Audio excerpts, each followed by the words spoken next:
Alpine, a team that has been trying to restructure itself, has already announced drastic changes for the future, but now finds itself surrounded by rumors about possible new key partners. Christian Horner recently departed from Red Bull, and veteran Bernie Ecclestone. But what's true and what's speculation? Is Alpine really going to change leadership, or is it all just a lie?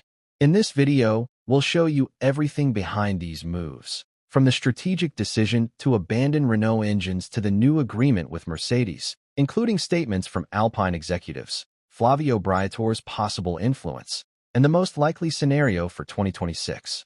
So stay tuned, like, and subscribe to the channel. If you follow Formula One closely, you've probably noticed that Alpine is undergoing a profound transformation. But to understand what's about to happen to this French team, it's crucial to go back in time and analyze the point where all this began to change. And that point has a name and a surname: the persistent failure of the Renault engine in the hybrid era of F1. Since the series introduced turbo hybrid engines in 2014, Renault, Alpine's official supplier, has never managed to deliver a power unit that competes with Mercedes, Ferrari, or Honda. Even when the team showed flashes of speed, it was common to see the blue cars struggle with reliability, a lack of power on the straights, and difficulty extracting performance on high-demand tracks. The truth is that the French engine has stagnated, and this has been directly reflected in the team's results in recent years, especially in 2023 and 2024, when Alpine dropped down the field and began to fall closer to the back of the pack than to the top teams. In 2025, this technical crisis became even more evident. Maintaining the same engine design, which had already been outdated since 2022, Alpine entered the season without high expectations. And track performance only confirmed their worst fears. The Renault power unit continued to underperform, lacking significant updates and clearly lacking on the straights compared to its rivals. The team itself acknowledged that the engine was already at the limit of its potential, and that any attempt at improvement would be too costly and with uncertain returns, especially with the new technical regulations looming for 2026. Alpine then found itself in a dead end: continue investing in an inefficient power unit or make a drastic decision and become a customer team. And that's exactly what happened. In mid-2024, Alpine officially announced that it would abandon development of its own Renault engines from 2026, striking a deal with Mercedes to become a customer of the German manufacturer until at least the end of the decade. This news came as a bombshell in the paddock, but looking back, it's easy to see that it was a pragmatic and strategic choice. Mercedes, after all, remains one of the most reliable and competitive engine suppliers in Formula One, and with the new generation of power units arriving in 2026, joining the Stuttgart brand's customer group could represent an immediate leap forward for Alpine.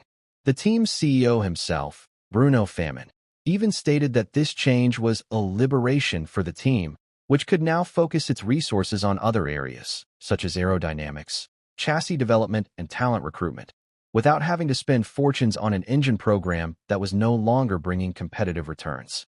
But why did Renault agree to give up one of the historic pillars of its presence in F1, precisely the supply of engines? Before I continue, please like and subscribe to the channel so that the YouTube algorithm recommends this video. And let's get started. The answer lies in the Renault Group's corporate vision for the coming years.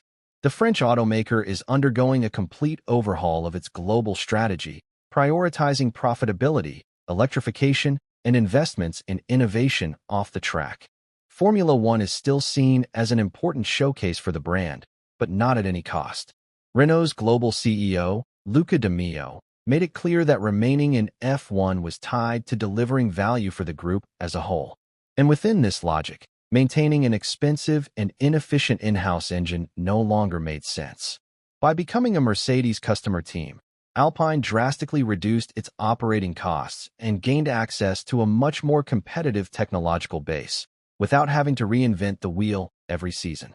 Another important point in this context is alignment with F1's new technical regulations for 2026, which promise to profoundly change the category. The new rules will introduce more sustainable engines, with 50% of power coming from electric energy, synthetic fuels, and limited fuel flow.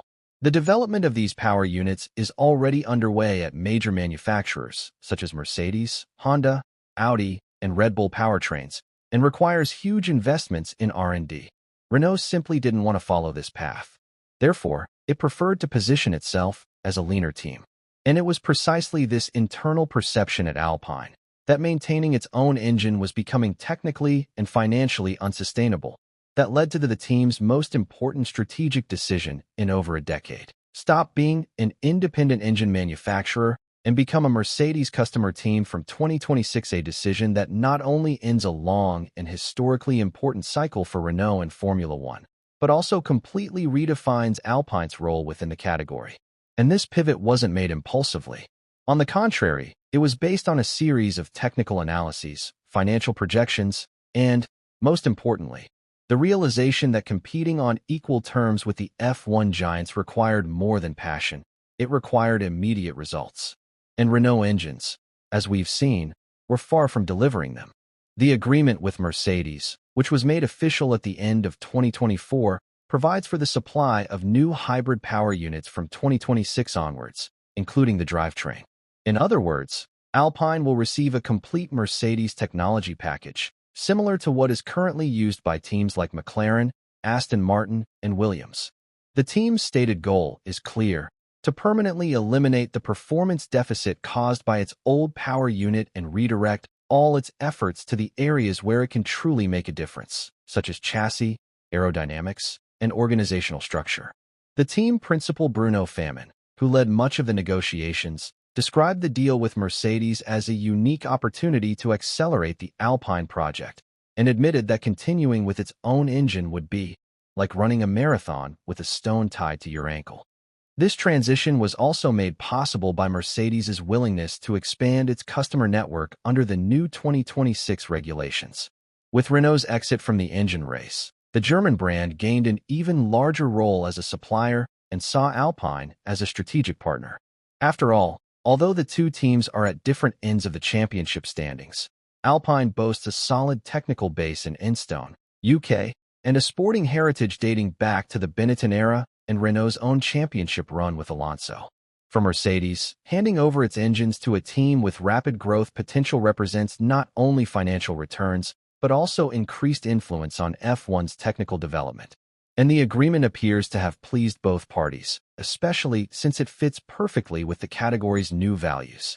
And with all this restructuring underway, from the strategic shift in engine supply to the internal adjustments at Ecclestone and Viry, many people began to raise an uncomfortable question behind the scenes. Will Alpine really continue in Formula One in the long term? Or was this all just preparation for a possible sale, a discreet exit by Renault from the championship, as we've seen happen with other automakers in the past? After all, F1's history is littered with giants who arrived with ambitious promises and, after years of frustration, abandoned the project. But in this case, contrary to rumors, Alpine is not leaving. On the contrary, the Renault Group seems more committed than ever to maintaining its presence in the category, but with a different approach, much more rational and adapted to the current Formula One scenario. The clearest answer about this intention came directly from Luca de Meo, global CEO of Renault. In several interviews throughout 2024 and 2025, including with the newspaper AS and to the portal Autosport, he reinforced that F1 remains a key part of the global marketing and positioning strategy of the Alpine brand, which functions as Renault's premium sports car arm. Being in Formula One is important for prestige, innovation, and attracting technical talent, said de Meo in one of his most direct remarks. And he went further. F1 is becoming a more sustainable and financially predictable business, which is why we believe now is the right time to adjust our operating model and make it more efficient in the long term. This strategic vision is what explains why Renault chose to reduce its role as an engine manufacturer while maintaining its presence as a racing team. This repositioning, in practice, means that Alpine is moving from a traditional factory team to a structure more similar to those seen today at McLaren or Aston Martin. Teams that don't produce their own engines, but have a very strong technical project, a consolidated brand identity, and lofty ambitions. By freeing themselves from the burden of maintaining an engine program, Alpine reduces operating costs by hundreds of millions of euros over the years, without giving up the global visibility and access to cutting-edge technology that F1 provides. It's a smart retention strategy, which runs counter to emotional or populist decisions. They don't want to leave. They want Toto remain sustainable and competitive. Furthermore, Formula One's own regulatory environment is more favorable to this type of model. With the budget cap imposed by the FIA since 2021 and the new financial regulations scheduled for 2026, teams have more predictability over their spending, which makes the project much more attractive to large companies like Renault. Investment is now more controlled, results can be achieved more efficiently, and teams have more freedom to seek external solutions, such as engine suppliers, without relying on massive internal projects. It is in this scenario that Alpine sees opportunity, be relevant without having to pay for everything yourself. And it is in this story that Christian Horner and Bernie Ecclestone come in. There was speculation that he might join forces with Ecclestone to buy a stake in Alpine, but the former F1 CEO quickly dismissed that possibility, drawing a curious analogy. "I think there's a better chance of Lewis winning his 8th title than that happening," he replied. He added, "I think Lewis did a fantastic job. He's still very talented. I think maybe he should move around a bit more. It would be terrible if something happened to him now. That's what's bad." When asked if he thinks Horner will return to the championship, Ecclestone wasn't sure. "I don't know how, where, or if he wants to return. He probably doesn't. Because the position he really wanted at Red Bull was part ownership. Unless he can get someone to put up the money to buy a team, I can't see that happening." And that's why, despite rumors about sales or the arrival of new partners, like Christian Horner or Bernie Ecclestone, appearing from time to time, the official response remains the same.